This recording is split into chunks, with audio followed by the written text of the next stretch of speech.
puede dormir.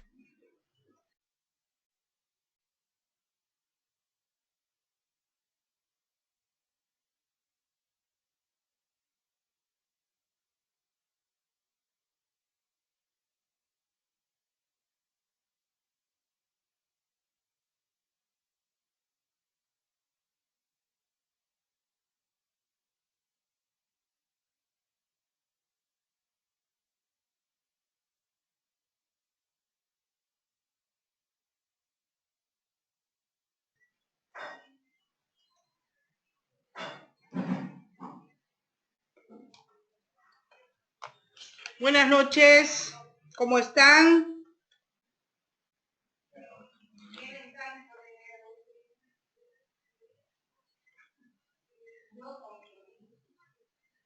Hola, hola, ¿me copian?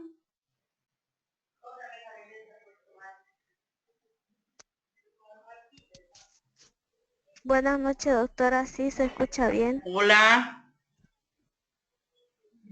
Doctora, Hola. buenas noches. Sí, Fabiola, hola. no la escucho. Buenas noches, ¿no me escuchan? ¿Ustedes me copian bien? Sí, Fabiola, no la escucho. Sí, doctora, se escucha bien.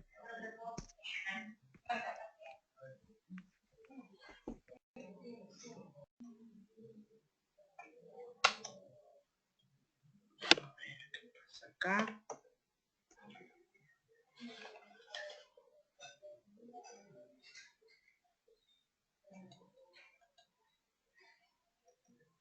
¿Por qué esto? Ya. Vamos a empezar entonces la clase y vamos a ver la relación de las universidades privadas con las universidades públicas. La inversión privada en la región está más orientada al negocio de la educación que a la investigación científica. Estamos hablando que desde el 2004 a estas alturas han pasado 12 años y las universidades han aumentado en un 40, podríamos decir, por ciento. ¿Cuáles fueron los elementos que dieron paso a la expansión de las universidades privadas, tanto a nivel nacional como a nivel latinoamericano? Uno ha sido la fuerte demanda por los estudios profesionales. Habíamos visto que por la masificación, los estudiantes cada año que pasa van o tienen mayores dificultades para ingresar a las universidades públicas. Luego, otro punto es la nueva composición del estudiantado, las políticas de retracción de inversión pública en el ámbito universitario. Hemos visto que a mayor masificación, menos presupuesto, mayor cantidad de alumnos, menos cantidad de docentes. Entonces, ha hecho que, de alguna forma, las universidades privadas hayan aumentado en ese porcentaje. La modificación jurídica en el tema educativo también ha sido uno de los puntos que ha intervenido en este ámbito. Aquí tenemos, por ejemplo, algunas instituciones de educación superior por sectores públicos y privados y según los niveles universitarios y universitarios. Observen, por ejemplo, en Brasil tenemos 86 públicas, este es más del 2007, un reporte del 2007, privadas 55, Bolivia 15 públicas, 41 privadas. Y también habíamos hablado en la anterior clase que aumentaron el número no solamente de universidades, sino de institutos a nivel técnico. Tenemos a nivel Bolivia, públicos 468, en privados 1490. En el Brasil, 86 públicas, 190 privadas. En Chile, 16 públicas, 48 privadas. Colombia, 53, 112 privadas. 53 públicas. En el Ecuador, 22 públicas, 38 privadas. En México tenemos 615 públicas y 1159. Es una de las que más cantidad de universidades privadas tiene.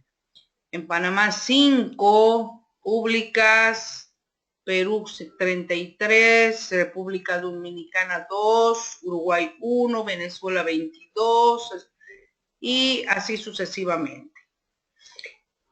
Entre las fortalezas de América Latina para la universidad está que en la anterior clase habíamos visto que América Latina representa más del 9% de la población del mundo y tiene un PIB nominal de más del 9% del total a nivel mundial.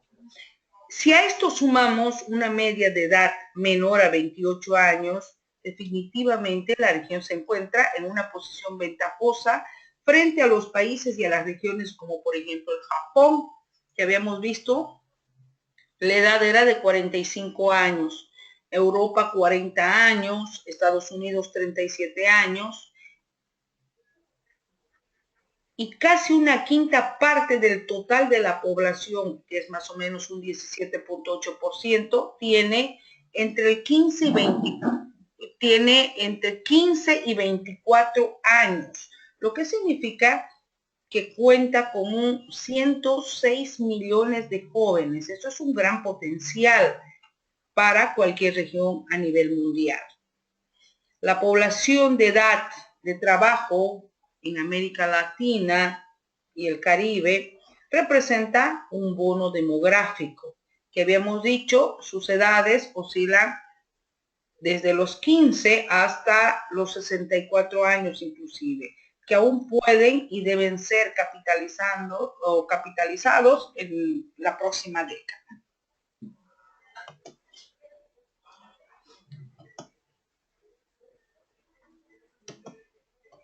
Ahí tenemos algunos indicadores que les había puesto para que ustedes vayan comparando con los institutos privados, ¿no? que tenemos. Ahí tenemos el número de institutos de investigación pública y privada. En la Argentina tenemos 1.196 institutos privados, públicos 1.795. Suman 2.991. Bolivia no tenemos datos. Esta es más o menos del 2002, esta fuente que dio la Red Iberoamericana de Indicadores de Ciencia y Tecnología. Chile está con 158 institutos privados, 0 públicos, que cuenta un total de 158 en general, tanto la suma de públicos y privados. Colombia 83 entre público o privados, perdón, y 34 públicos. Costa Rica 7 privados, 60 públicos. Estamos hablando de institutos de investigación.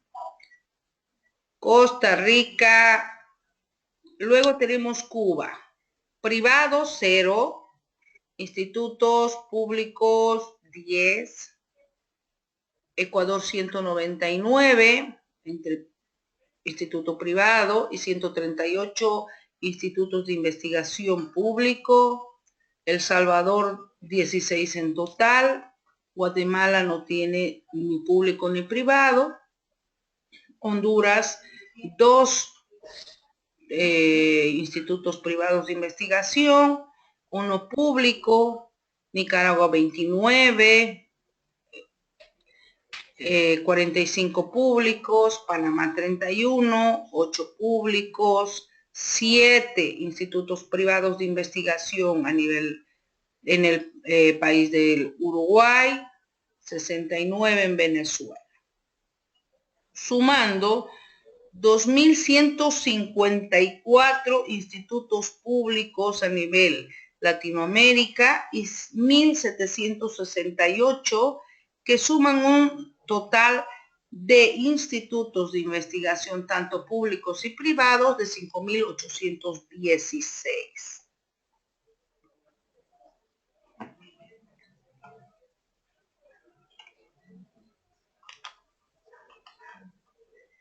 Ahí les había puesto los ceros, o sea, aquellos países que tenían 0 institutos, tanto públicos y privados, y en ese estamos nosotros, ¿no? Bolivia, que algunos podrían decir el INLASA, por ejemplo, un instituto de investigación, pero bueno, hasta el 2002 no ha sido considerado como instituto de investigación.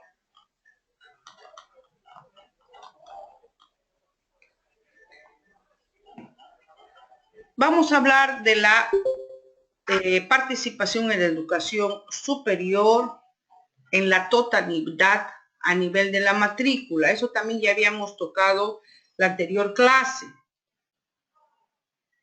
Hemos visto que hay esto lo estamos hablando en miles. En América Latina tenemos 13.990.517. En los países desarrollados representan un 45.6 del total de matriculación, y en los países en transición un 30%, un 10% en los países en desarrollo, y Norteamérica y Europa occidental un 50%.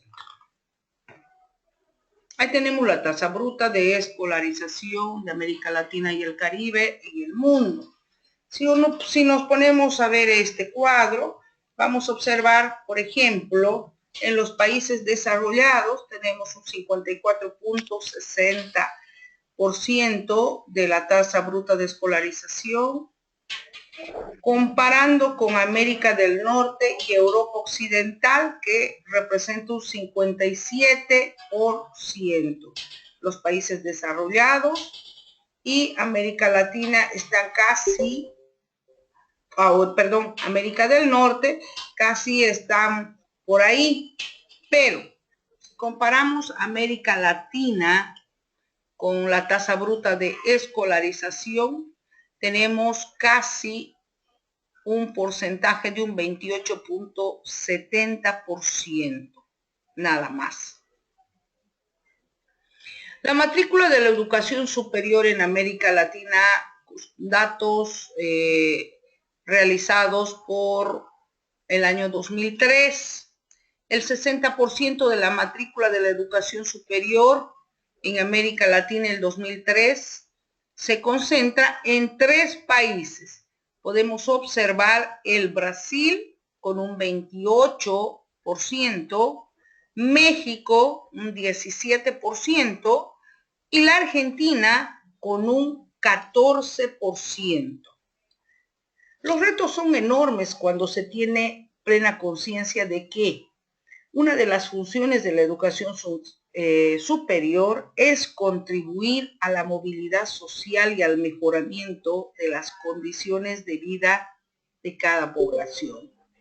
La condición de la universidad pública, ¿qué nos dice?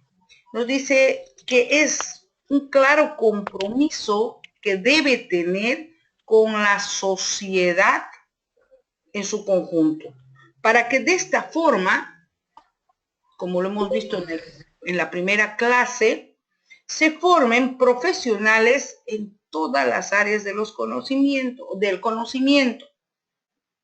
Pero estos profesionales deben ser capaces de desenvolverse en el mundo cambiante. Silenciado.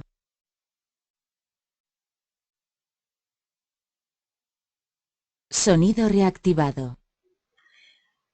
Les decía, Silenciado.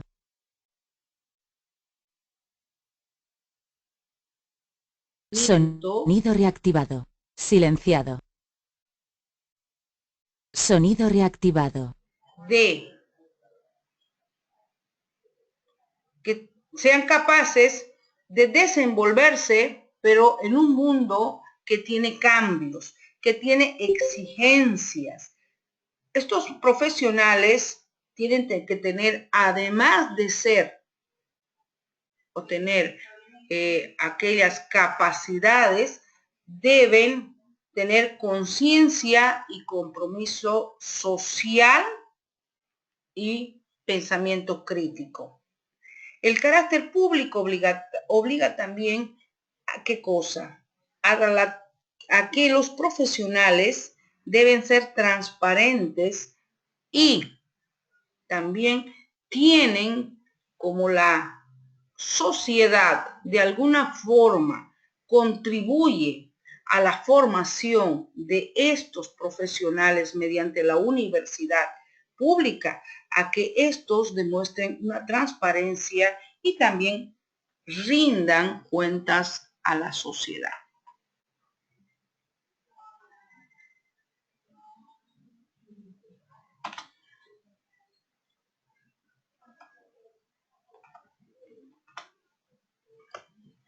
Vamos a continuar.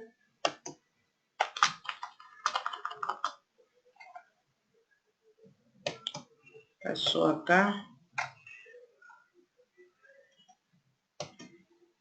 Bien. La matrícula pública y privada. El 50% de la matrícula pública, entre el 50 y el 75% de la matrícula se encuentra en el sector privado en los países del Brasil, Chile, Salvador, Colombia, Costa Rica, Nicaragua, República Dominicana. 50 y 75% en los países Ecuador, México, Venezuela, Paraguay, Perú y Guatemala está en el sector público. Y entre el 75 y 100% de la matrícula en los países de Cuba, Uruguay, Bolivia, Panamá, Honduras y Argentina se encontraba hasta el 2004 en el sector público. Ahí tenemos los porcentajes o las cifras que nos daban el anterior cuadro.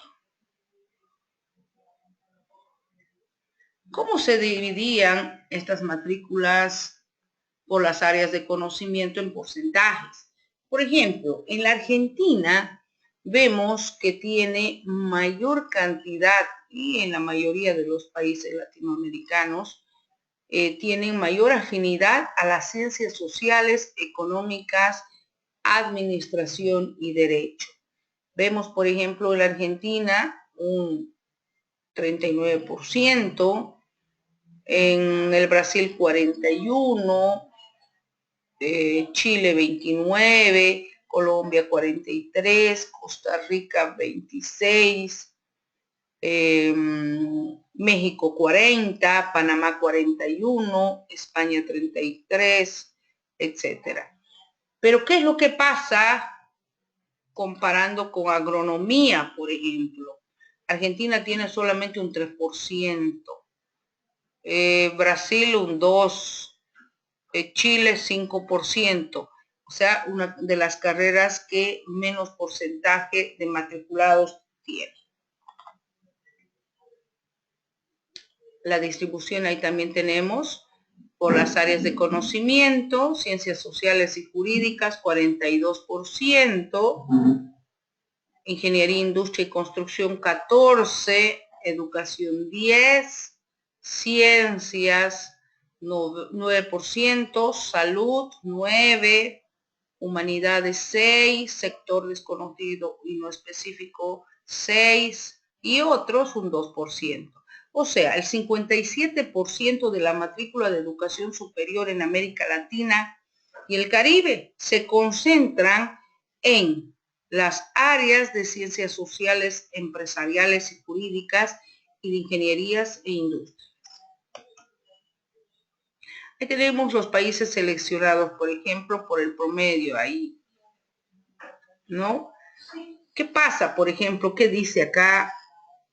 Si nosotros vemos la eficiencia de titulación promedio de las universidades según el tipo que, ¿cuál es el indicador?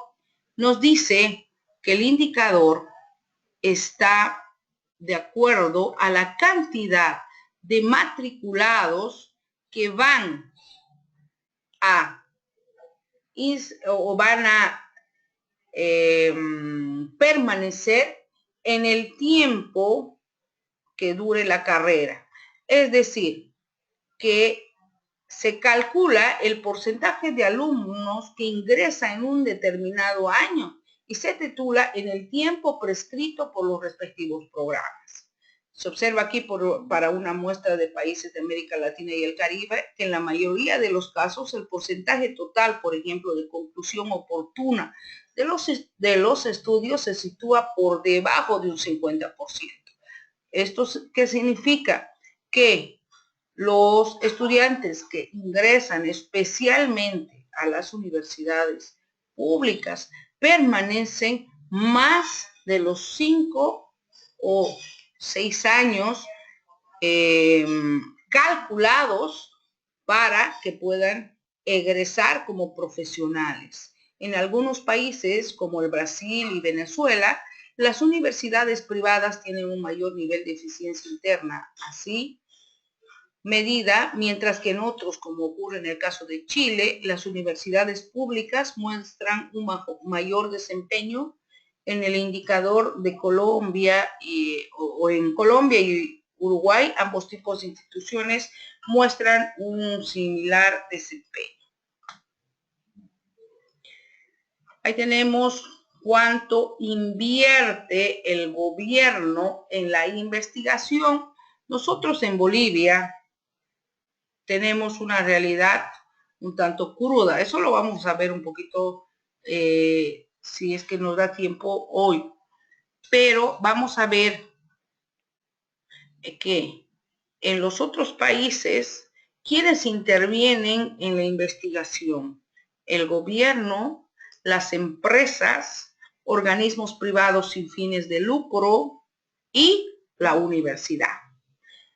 ¿Cómo interviene el gobierno? Con un 10%. Las empresas con un 23%, la universidad con un 65% y las ONGs con un 1.7%. En el Brasil, les comentaba, en la universidad, en la USP, por ejemplo, tenemos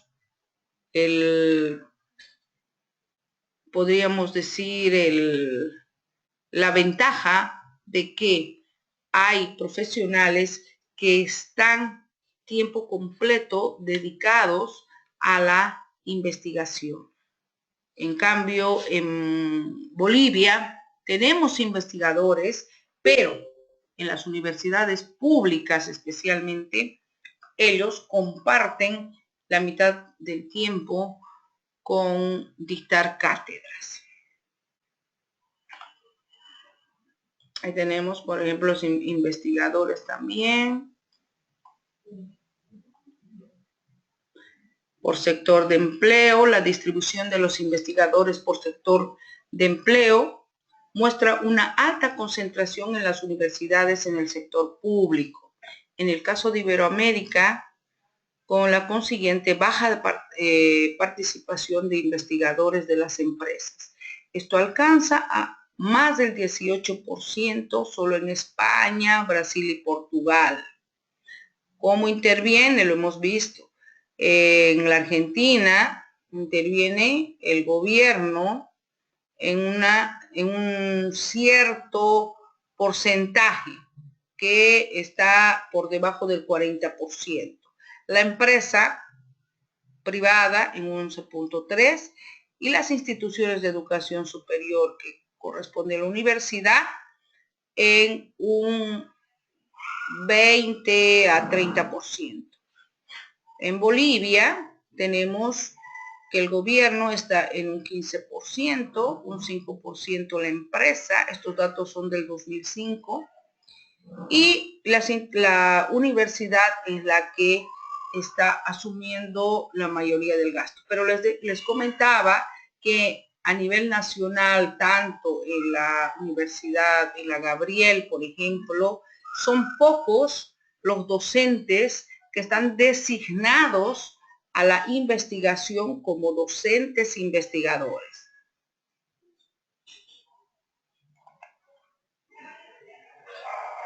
Acá me parece que, vamos a ver, seguimos con el audio. Bien.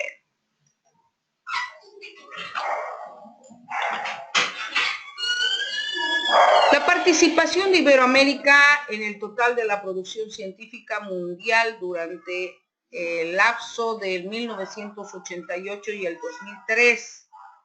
Tenemos que durante los últimos 15 años, el conjunto de los países de Iberoamérica ha contribuido a la producción mundial del conocimiento científico y técnico, con un solo 4% menos de la mitad de la participación a nivel de la población mundial. El resto del mundo es, bueno, no corresponde, podríamos decir, a América Latina. ¿Qué publicaciones científicas en Latinoamérica hay y en el mundo? Por ejemplo, en Latinoamérica, las publicaciones o patentes que llamamos, tenemos en un 2.6%. En Asia, fíjense, hay un 18.2%. En Oceanía, un 2.7%. Y comparen con Europa, que tiene 42.1% de patentes. Oriente y Medio Oeste, 1.7%, África, 0.7%, Norteamérica, que ocupa el segundo lugar, 31.8%, y África del Norte, con 0.2%. ¿Hay alguna pregunta hasta acá?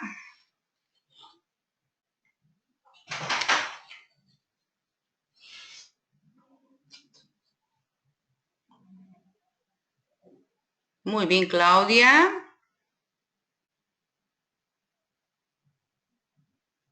Vamos a continuar. Fabiola, Mario, bienvenido. Gabriel, Enrique.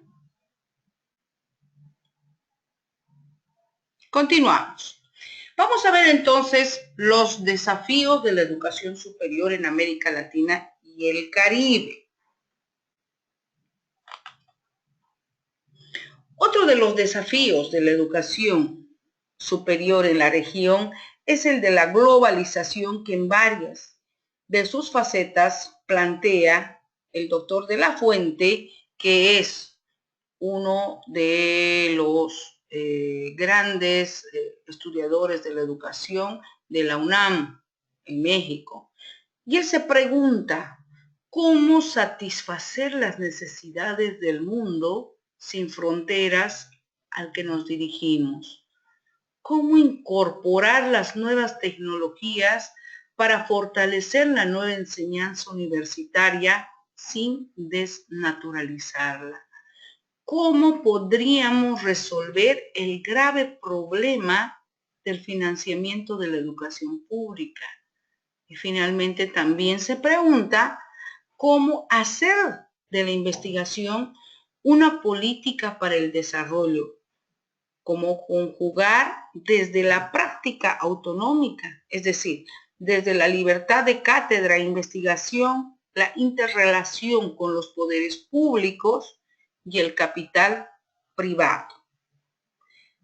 Somos conscientes que sin avances reales que la universidad pueda aportar a la sociedad, entonces estaríamos también observando que la universidad no es útil hacia la misma. Es decir, al satisfacer las necesidades de la sociedad, entonces estaríamos nosotros cumpliendo con el rol que exige la sociedad hacia la universidad. Entonces, veríamos que el compromiso de las universidades públicas con el desarrollo de las sociedades y con los proyectos nacionales es evidente. Y esto no solamente ahora, esto ha sido a lo largo ya de hace años atrás y también en el futuro. Por eso es necesario pensar sobre los problemas y también sobre los retos y las posibilidades que tiene la universidad en la era del conocimiento, porque sabemos que ahora es el siglo XXI, estamos en la era del conocimiento.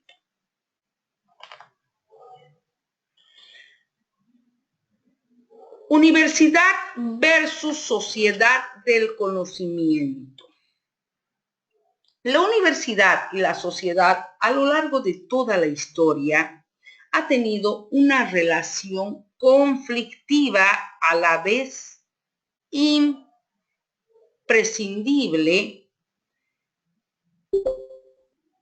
y también imposible de sostener, para otros imposible de romper.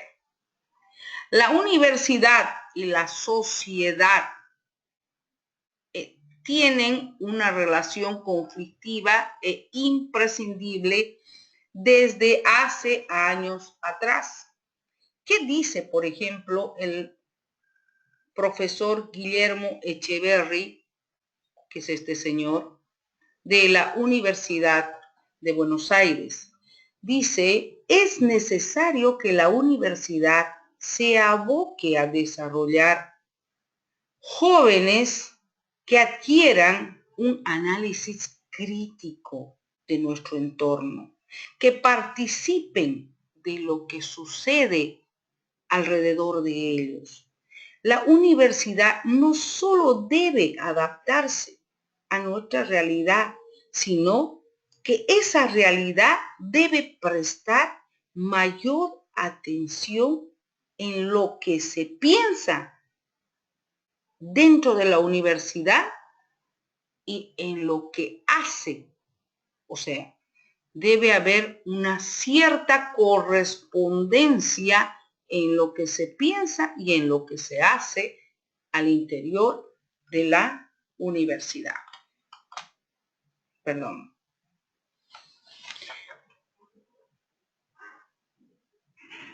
La ONU, la organización, saben que es a nivel mundial. En un reciente informe se señala que existen distintos tipos de sociedades de conocimiento.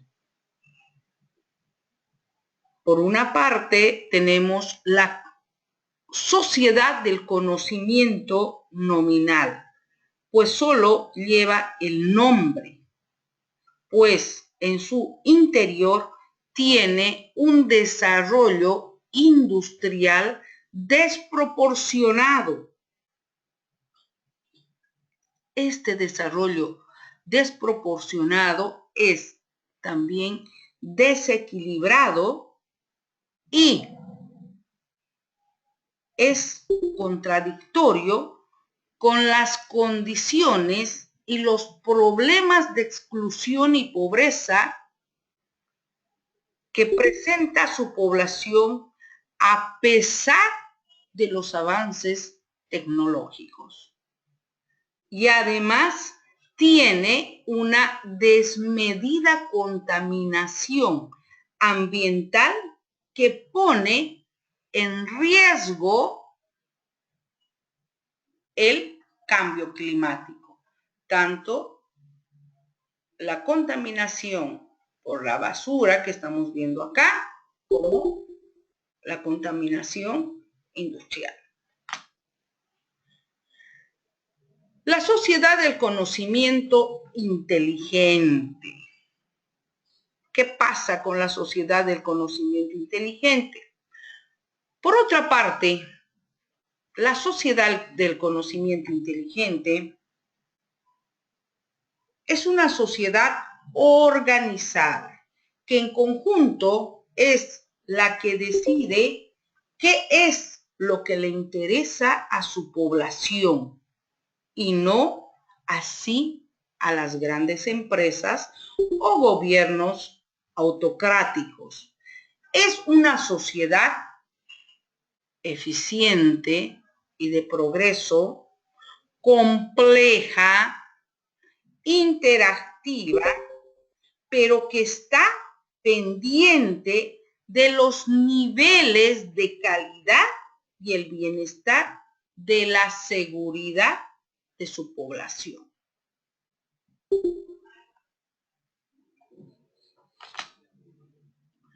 Perfil de la educación superior en América Latina. La educación superior en América Latina ha sufrido 3 grandes cambios. Vamos a revisar cada uno de ellos. El primero es la expansión cuantitativa, que empezó a mediados del siglo XX. La segunda expansión, la multiplicidad y diversidad, que vamos a hablar más tarde. La tercera expansión, las crecientes restricciones financieras. Empecemos con la primera expansión, la cuantitativa. Se genera cuando los estados latinoamericanos deciden restaurar la política educativa de las puertas abiertas. Esta genera un crecimiento del número de instituciones de educación superior y una mayor oferta o una gran cantidad de cupos y aumenta el número de estudiantes. Viene la masificación, que habíamos dicho la anterior clase que no va en proporción con el crecimiento del número de docentes. Este problema, podríamos decir, este incidente, ¿en qué afecta a la educación? En la calidad. Eso es visto porque hay aulas que tenemos con 100 estudiantes y eso lo hemos vivido. A veces, si la clase empieza o empezaba a las 7 de la mañana y teníamos nosotros una aula con una capacidad de 100 y los inscritos eran 130, entonces teníamos ya problemas en cuanto a la calidad y a la enseñanza del docente.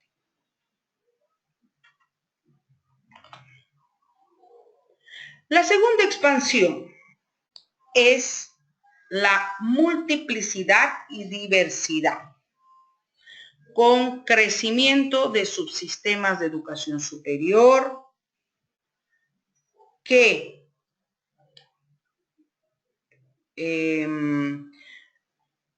con la diversidad y complejidad se generan otras carreras. O sea, estas carreras van a ir de las tradicionales, van a ir de acuerdo a la necesidad de la sociedad van a ir desglosándose, como les había comentado, de hace 10 años, que empiezan las nuevas ingenierías, ingeniería petrolera o ingeniería de telecomunicaciones, comercial, financiera, etcétera. Y también empiezan a surgir politécnicos y colegios universitarios, de tal manera que esta tendencia generó un crecimiento de establecimientos de la educación superior, las cuales aumentaron de 75 que existían en América Latina a más de 4,000 en 1992. Y los datos al 2003 son más de 5,000. Y hemos visto que, según la UNESCO, esto se ha duplicado y triplicado.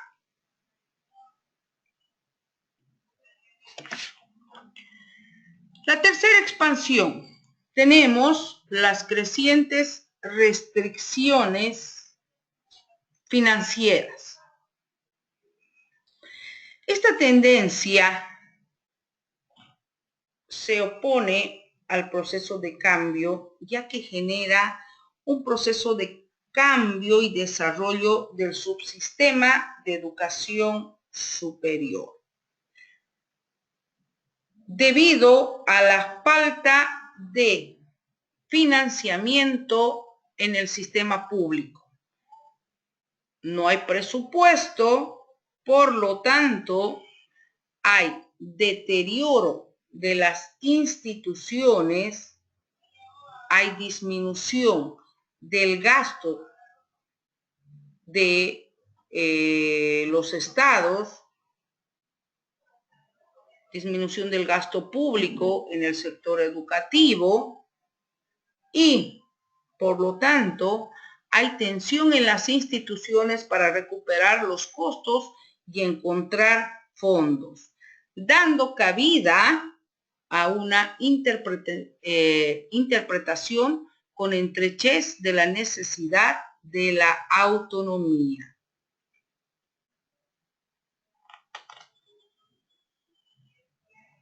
Vamos a seguir con los desafíos de la educación superior. Acá vemos en este gráfico algo muy interesante. Equilibrar la relación de la universidad y la sociedad, cosa que hasta el momento muchas universidades públicas no la están realizando. Son varios los sectores que están interesados en sentarse a conversar con la universidad. Pero la universidad en los últimos años le ha costado sentarse con dichas instituciones, con el sector empresarial y productivo, con la pequeña y mediana empresa, con la banca, sector financiero, con ONGs, comunidades científicas, tecnológicas, artísticas, con el sector político, organismos gubernamentales, estas instituciones y otras de sectores. ¿Para qué? Para formar redes de conocimiento sin perder la identidad de la autonomía de la universidad. ¿Con qué finalidad? Con la finalidad de la cooperación de la universidad hacia la sociedad formada por estos sectores que necesitan tanto el apoyo o los conocimientos de las carreras que forman las universidades. ¿Cuáles son los desafíos también a nivel científico? Habíamos dicho transformar los procesos de la maduración de la investigación. Esto tiene que ver con la creciente exigencia. Hemos visto a nivel, por ejemplo, de las patentes en los cuadros anteriores. En Bolivia, investigación tenemos 1.2, comparado con Europa, que está sobre el 40%, Estados Unidos sobre el 30%, imaginen al 1% que nosotros tenemos de patentes, o sea, patentes de investigación. Entonces, nos hace pensar que estos resultados hace que nos cuestionemos y nos exijamos y empleemos métodos de investigación que deben caracterizarse a largo, mediano plazo. ¿Para qué? Para que de esta forma contribuyamos al progreso de la ciencia y también de la sociedad. Tenemos el cambio transformador del liderazgo de la universidad. ¿Por qué hablamos de un cambio transformador del liderazgo en la universidad? Este cambio de liderazgo debe estar orientado hacia la transformación de los nuevos compromisos de la universidad. ¿Con quién? Con la población. Con la población que va a estar formada por todos los sectores externos y también los sectores que estén o están relegados, y también con los sectores científicos. Entonces, al tener la universidad el liderazgo, entonces va a conseguir áreas académicas de mayor prestigio que van a resplandecer o brillar en la sociedad. ¿Cómo podemos también mejorar los sistemas de financiamiento universitario? Ustedes han tenido la experiencia, mi persona también, cuando estudiábamos, salíamos en marchas, como vemos acá en este cuadrito, presupuesto para la U.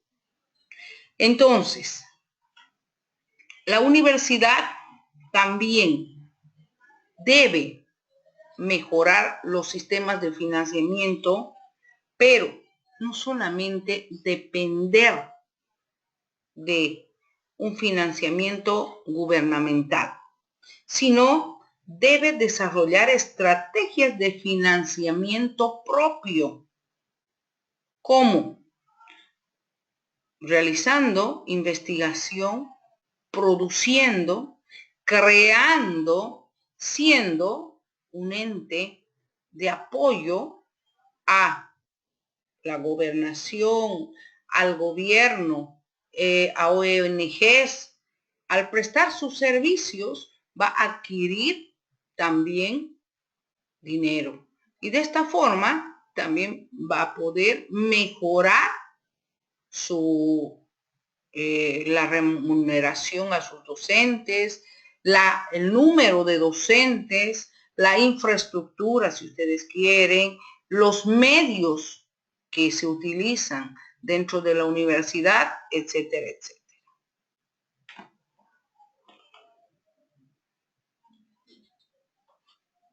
¿Estamos bien hasta acá? Parece que se han cansado o se han dormido. ¿No los escuchó, Enrique? Ya. Manfredo. Bien. ¿Podemos continuar? Cecilia, ¿y qué pasó con Cecilia? La estoy extrañando. Sí, aquí estoy ¿No escuchando está Cecilia? Sí, ¿me escucha? ¿Me escucha? ¿No tienen audio ustedes? No los escucho. Ustedes me escuchan, pero no los escucho yo. Creo que hay un pequeño problemita ahí. Bien, vamos a continuar.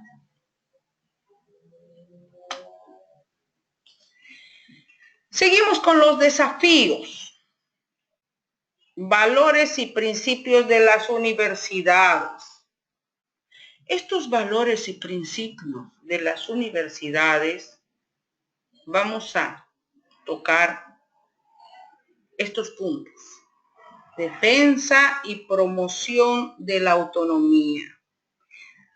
Las universidades públicas luchan por la defensa del principio de la autonomía, que es importante, es crucial para los nuevos tiempos, cuando se tiene que interactuar con los sistemas públicos y también cuando se tiene que rechazar o aceptar demandas sociales emergentes. Este es un desafío permanente que implica realizar tareas constantes para alcanzar la autonomía financiera. Esta autonomía financiera tiene que tener base en el cumplimiento de los estados.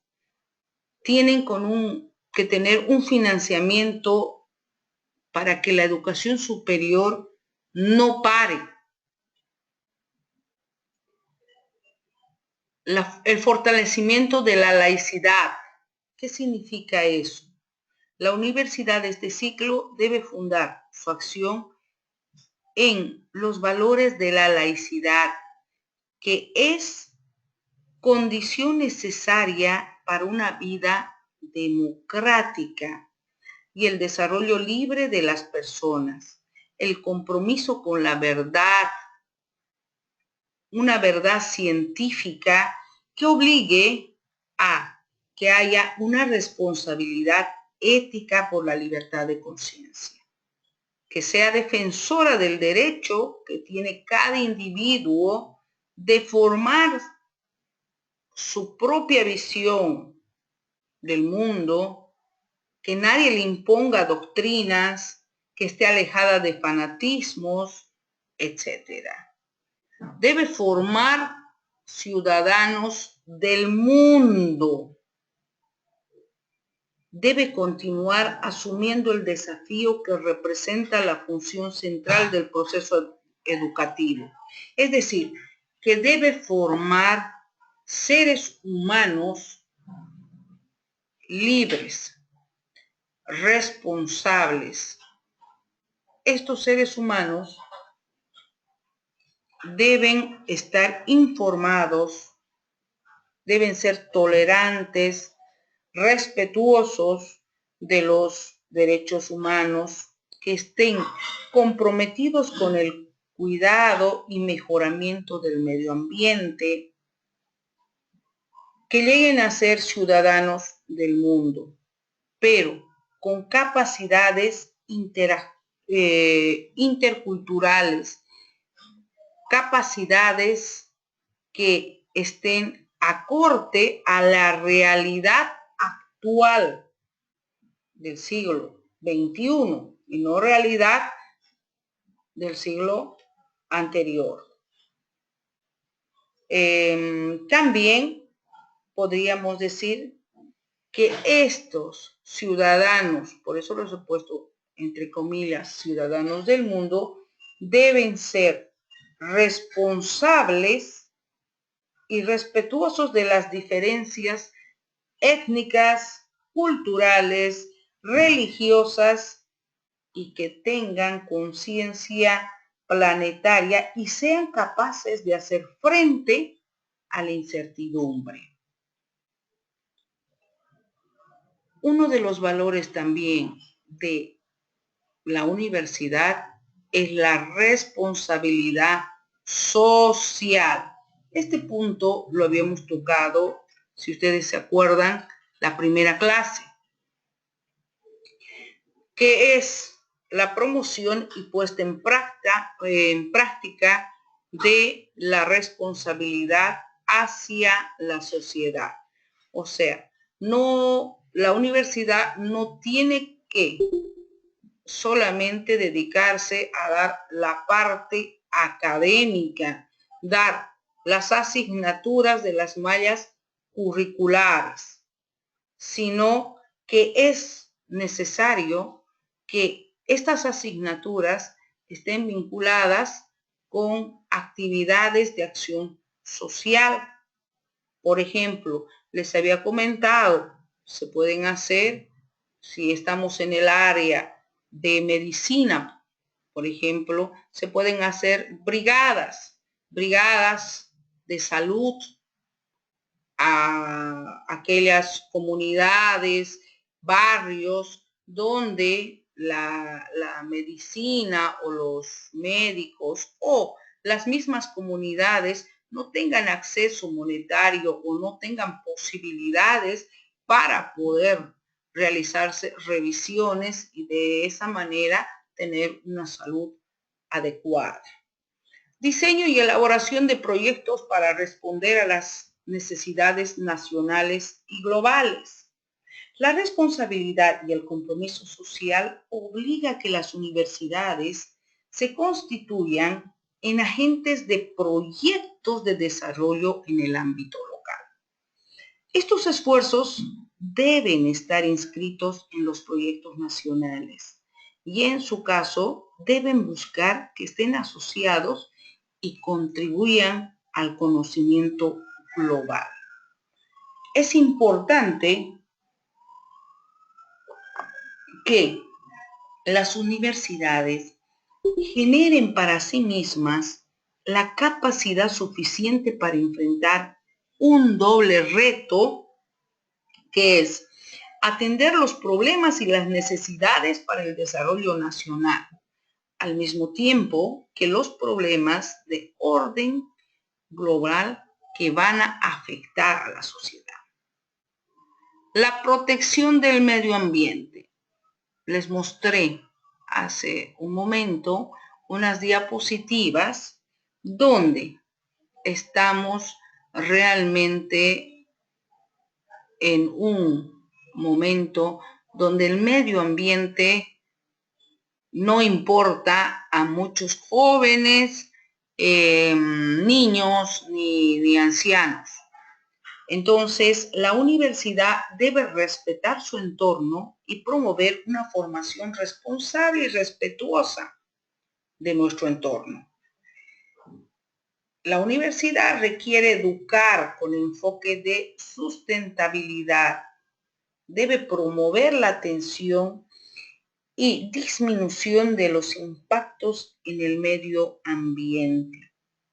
Estos impactos son provocados por la globalización y el cambio social en cada país, para lo cual es importante tener un diálogo permanente con la sociedad.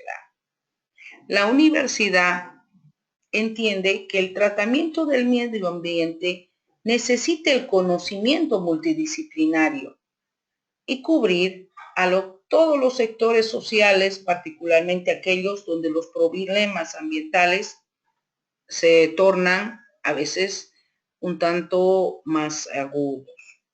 La universidad también debe comprometerse con mantener un ambiente saludable y limpio en su quehacer cotidiano. Tenemos carreras, por ejemplo, ingeniería ambiental. Es una de las carreras que debería, en coordinación con otras, no solamente darle la tarea a ingeniería ambiental para que cuide el medio ambiente. Vamos a continuar. En cuanto a la cobertura, tenemos la ampliación de la cobertura, expansión de la educación superior. Ampliación de la cobertura, ¿a qué se refiere?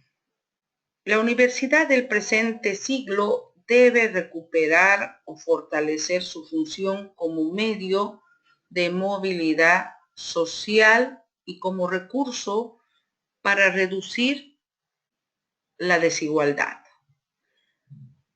Hoy sigue siendo un desafío ampliar la cobertura de la educación superior y es esencial garantizar que un importante número de jóvenes no queden excluidos de la posibilidad de alcanzar mejores niveles de vida y de participar productivamente en el desarrollo nacional. La baja cobertura educativa es en sí misma un obstáculo para participar en mejores condiciones en la sociedad del conocimiento.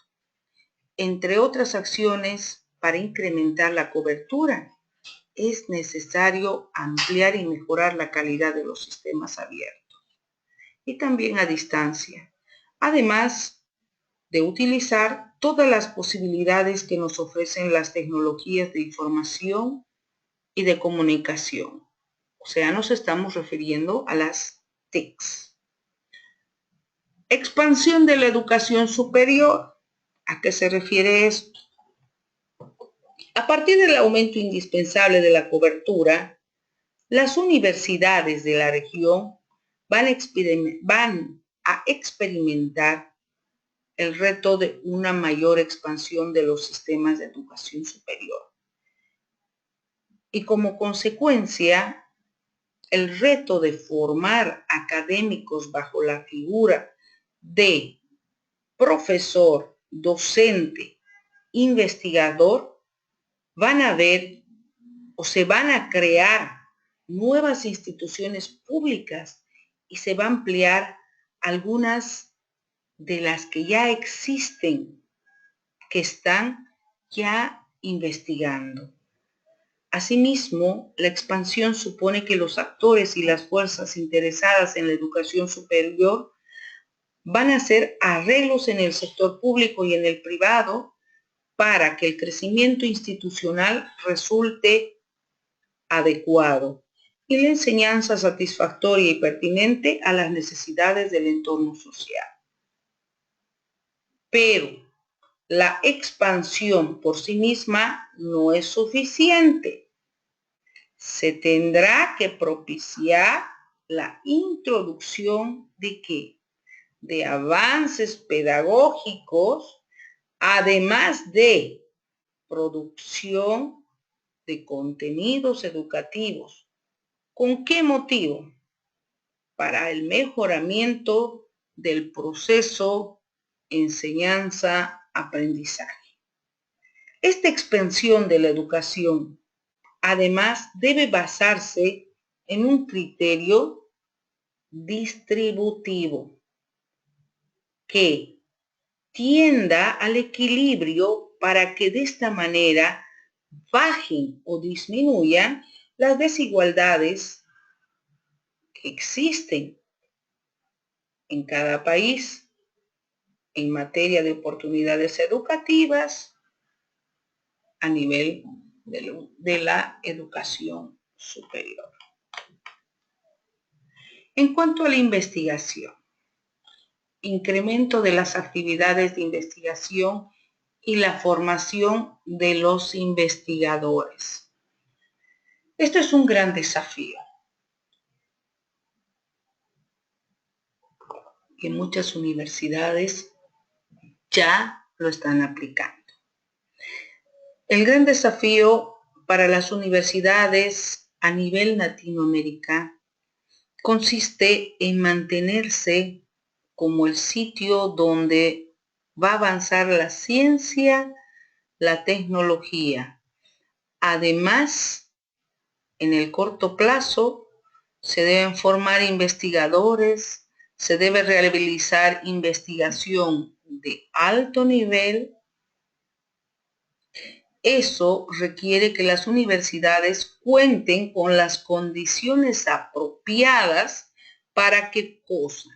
para que puedan producir el conocimiento, para que puedan formar académicos. Estos deben, tanto en el sector público y privado, deben obtener financiamiento, porque muchas investigaciones no se realizan a corto plazo. Eso lo sabemos. Las investigaciones a veces duran años. Entonces es necesario que haya un financiamiento. La transmisión del conocimiento es una realidad que rebasa las fronteras nacionales e institucionales. Además, estimula la investigación. De ahí que la universidad implique estar conectada con su producción a escala mundial.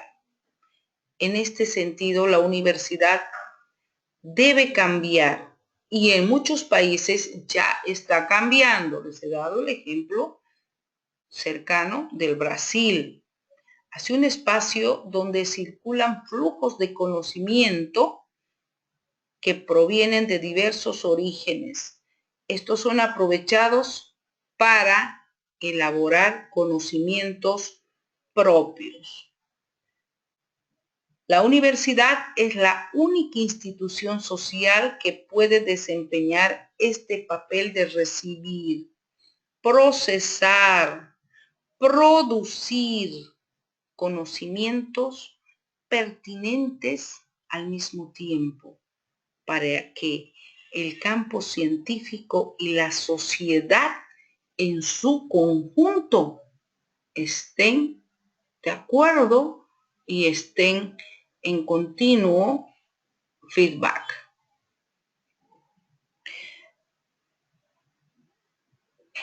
Con mayor investigación, la universidad se va a volver un actor o un ente central en la sociedad, si así lo quiere. Y los universitarios van a enfatizar sus conocimientos teóricos y van a producir. Esto esperamos que en Bolivia los gobiernos, las instituciones que ya han visto la necesidad de apoyar a la universidad, lo hagan, y que también la universidad aproveche los fondos que va a recibir de estas instituciones. Generación de conocimiento, capital humano y capacidad tecnológica. Estos son los tres elementos indispensables para que los países como los nuestros consigan más altos niveles de bienestar y compitan con otras naciones en el campo internacional. En cuanto al desarrollo tecnológico e innovación, aumento de la relación en el sector productivo. Si realizamos una investigación a corto, mediano o largo plazo, va a haber un desarrollo innovador.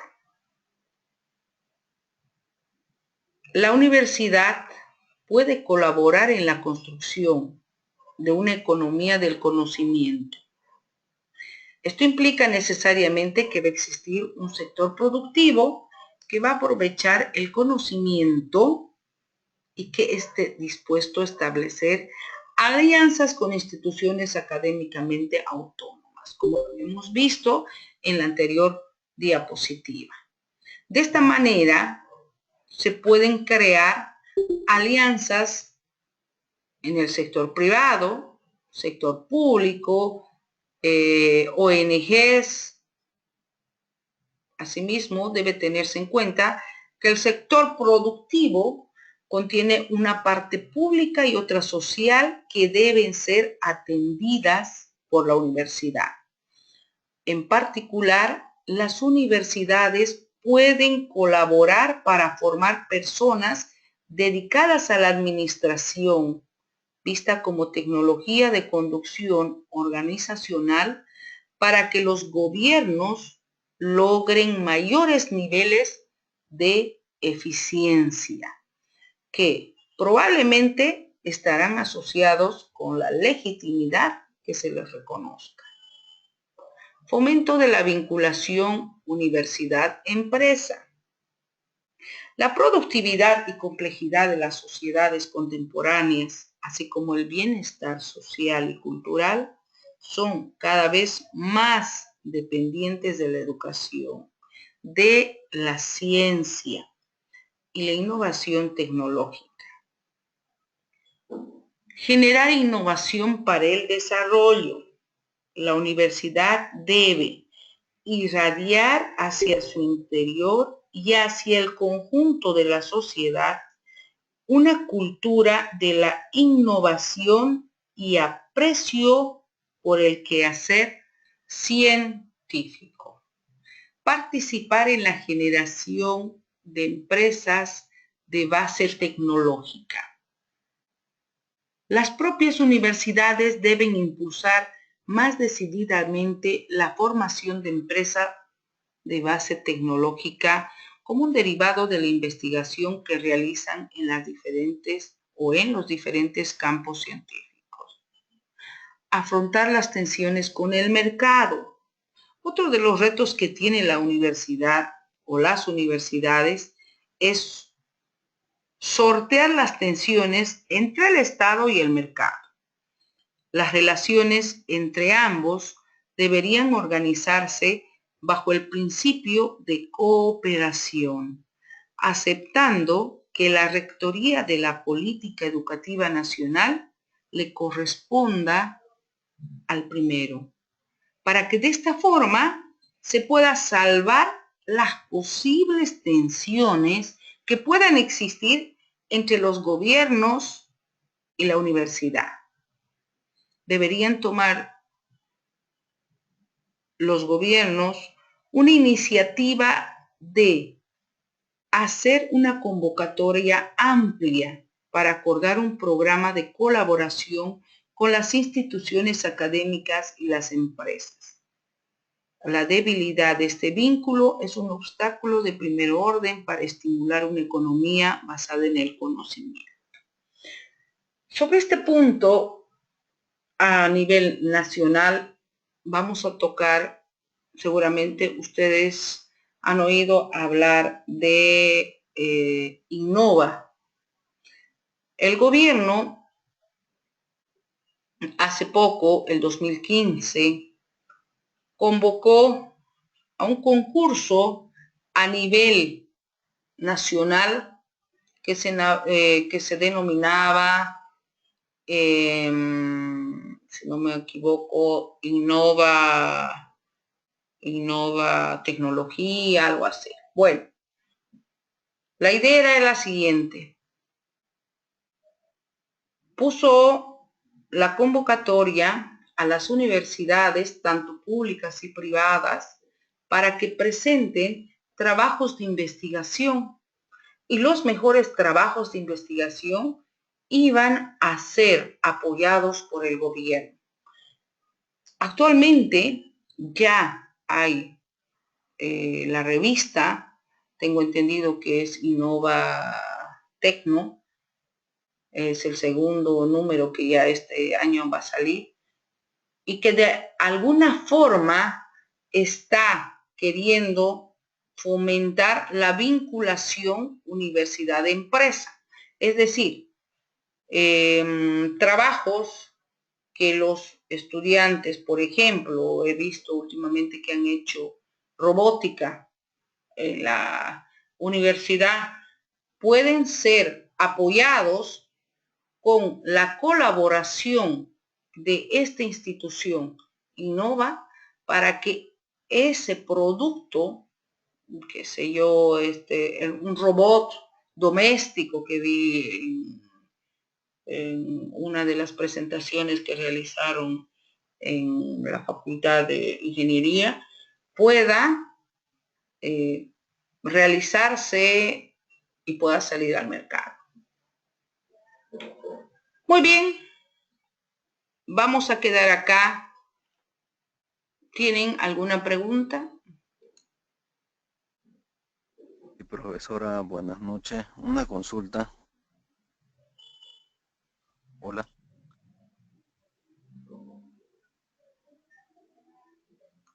Muy bien, Enrique. Hola. Hola, profesora. No le escucho, no sé qué está pasando con el audio. A ver, Hola, un poquito profesora, más ¿me fuerte. escucha? Profesora, ¿me escucha? A ver, espéreme un segundito tal vez, pero no creo que sea el audio de acá. Ahora sí. Hola, profesora, buenas noches, ¿me escucha? Sí, ahora sí. Dígame. Ay, una consulta, tal vez un ejemplo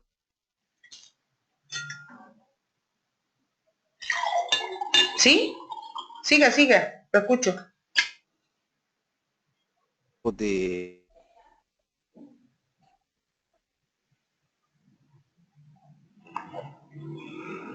Hola. Sí, se corta, Manfredo. No le consulto. ¿Podría darnos algún ejemplo del desarrollo de la laicidad en nuestro medio? ¿Perdón, de qué? La laicidad. Laicidad.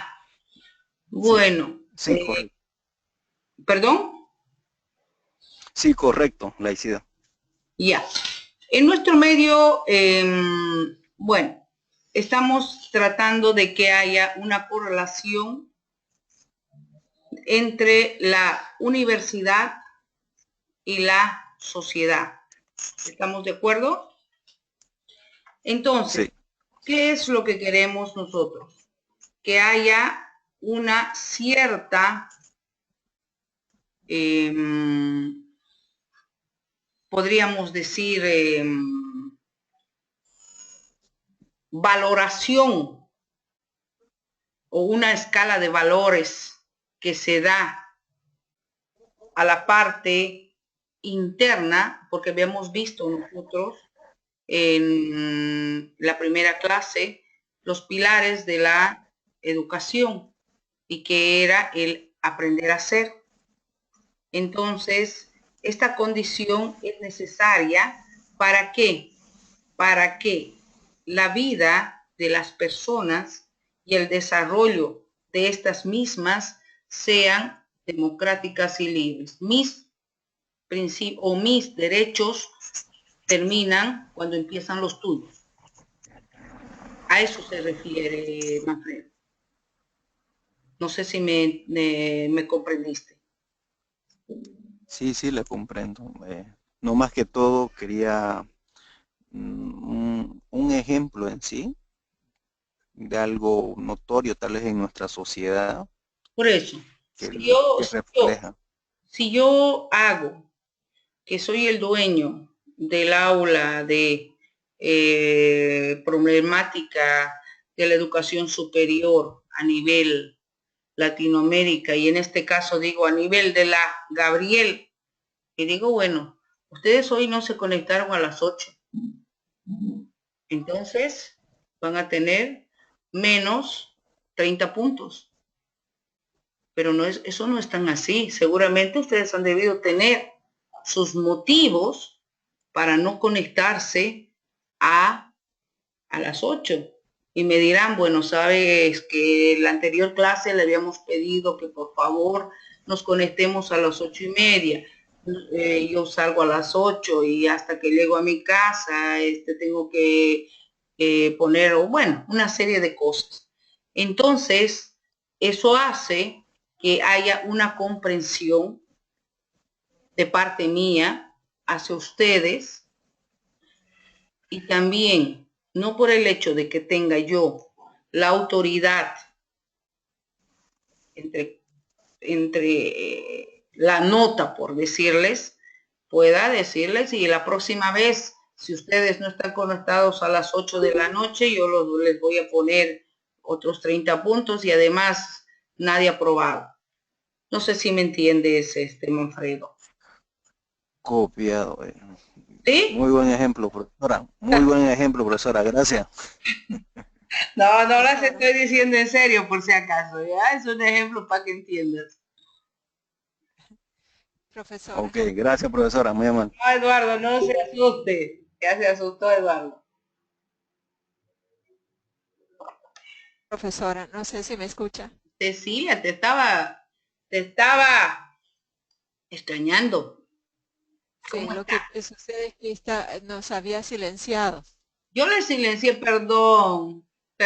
Sí. No, me parece que hubo un pequeño problemita con mi computadora y lo había puesto en mínimo y no los escuchaba a ustedes, solamente cuando me escribían. Y yo pensé que era el problema del sistema, pero veo que no está, Sí. no está silenciado. Bueno, mi inquietud es con referencia a lo que el compañero acaba de decir acerca de ese término que me pareció también muy interesante, la laicidad.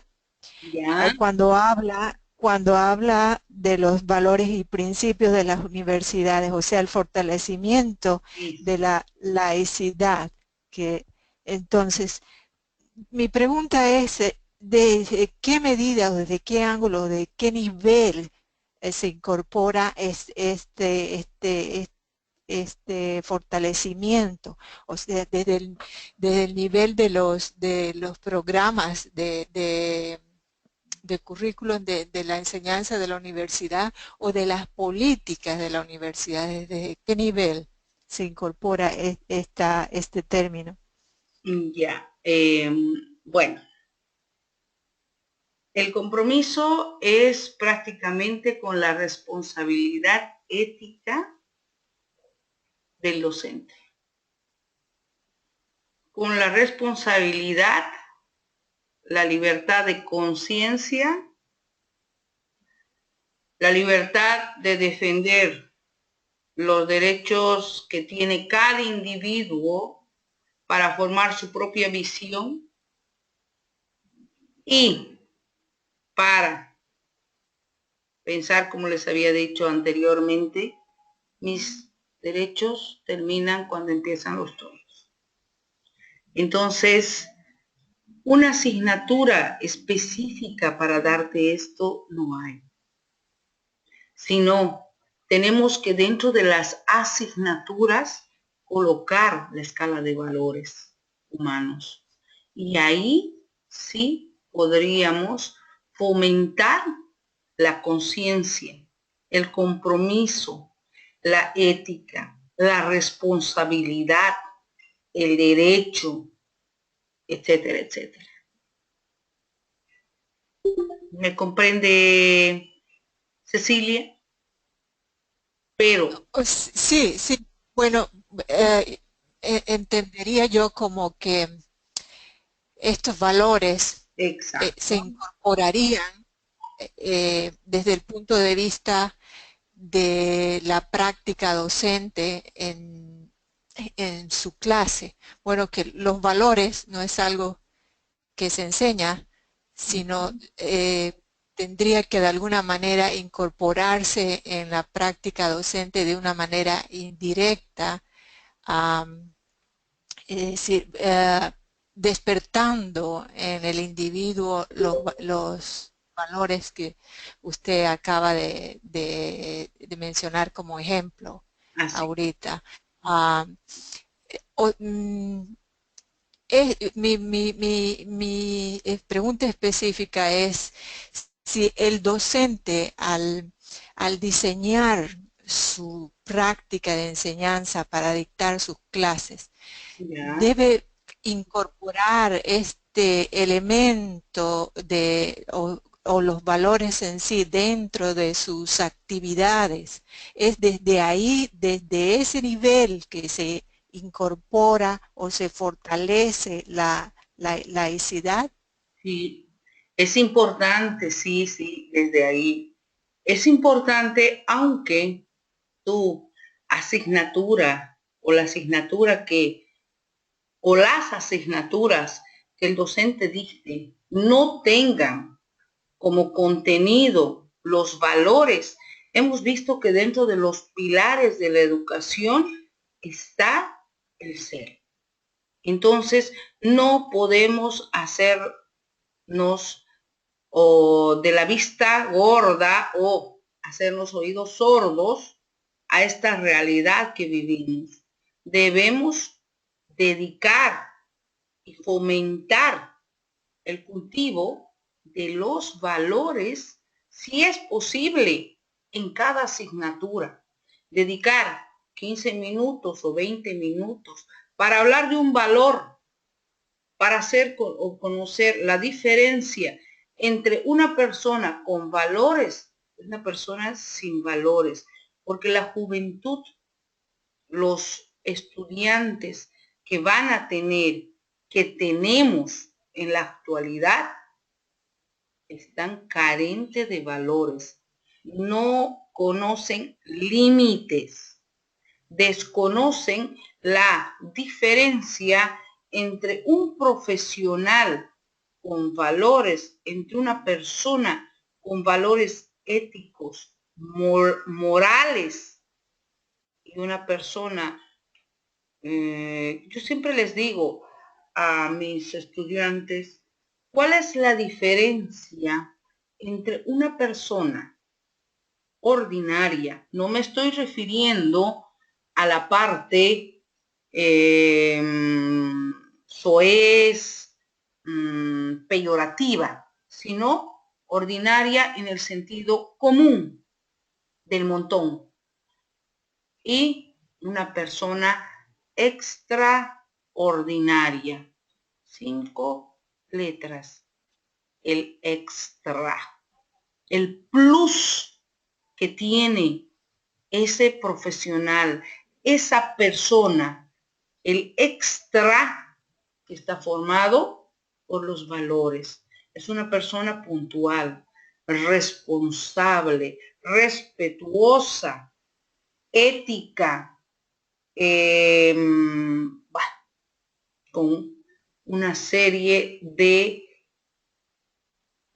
podríamos decir, puntos extras a favor que van a hacer la diferencia del otro profesional. Y la experiencia, les digo, queridos colegas, hace que esa persona con las 5, con el extra, E, X, T, R, A, con el extra, va a poder conseguir trabajo, permanecer en su fuente, va a ser distinguido en un montón o va a brillar por su condición interna. ¿Me entiende, Cecilia? Sí, cómo no. Gracias, profesora. ¿Alguna pregunta más? Yo tengo una pregunta para ustedes. Dejen que tome mi vasito de agua. ¿Qué pasó con ustedes? ¿Por qué se presentaron a las 8:30, por favor? Si es mucha molestia, ¿me pueden decir? Yo le puedo responder a esa pregunta, Gracias, profesora. Cecilia. Efectivamente estábamos aturdidos, también estábamos presentes a las 8, ¿Ya? pero no tenemos información del código, de la clave. Sí, entonces como nosotros los compañeros mantenemos una comunicación interna, ninguno sabía la clave para entrar. ¿No se Entonces, fijaron el ID en la página? Miren, yo les voy a mostrar acá. Les he puesto en 2 lugares. Si ustedes se fijan, ahorita les voy a mostrar. Me pareció un tanto, yo me imaginé. Fíjense, miren, les puse primero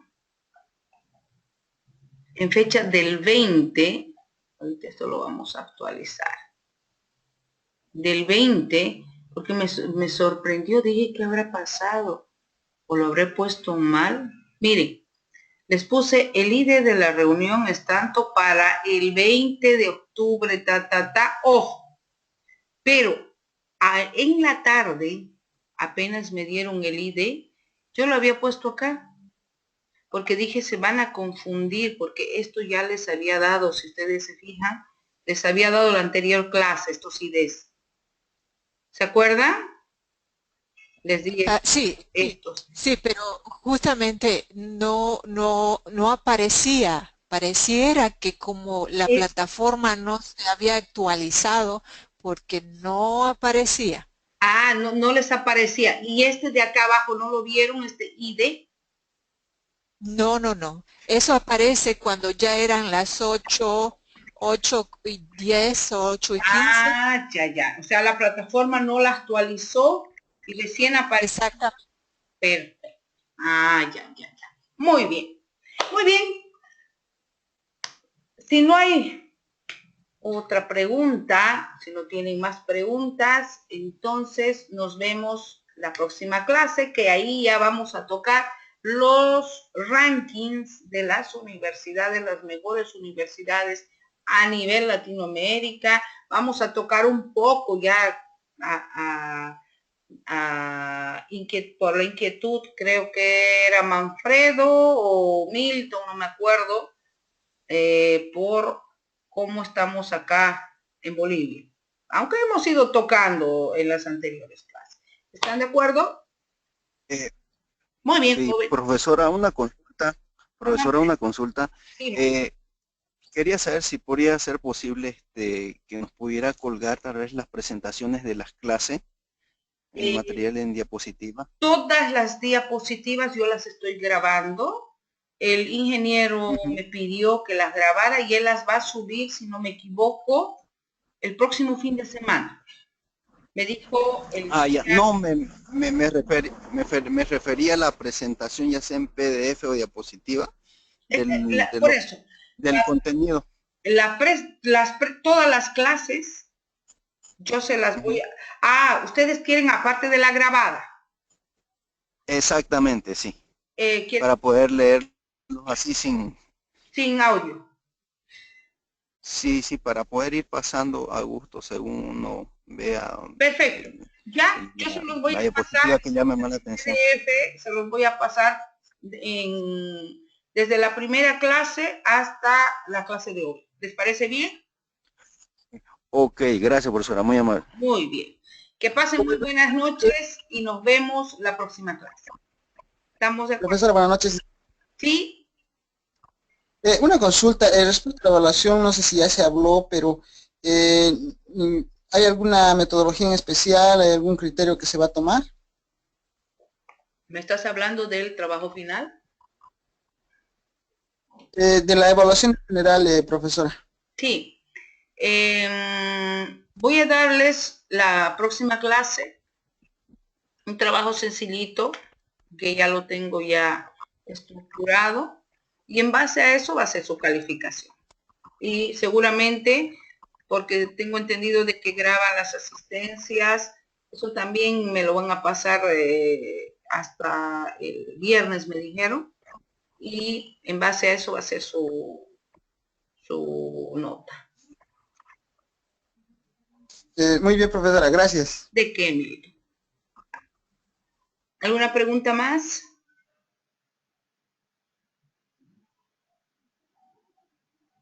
Bien, entonces nos vemos la próxima clase a las 8.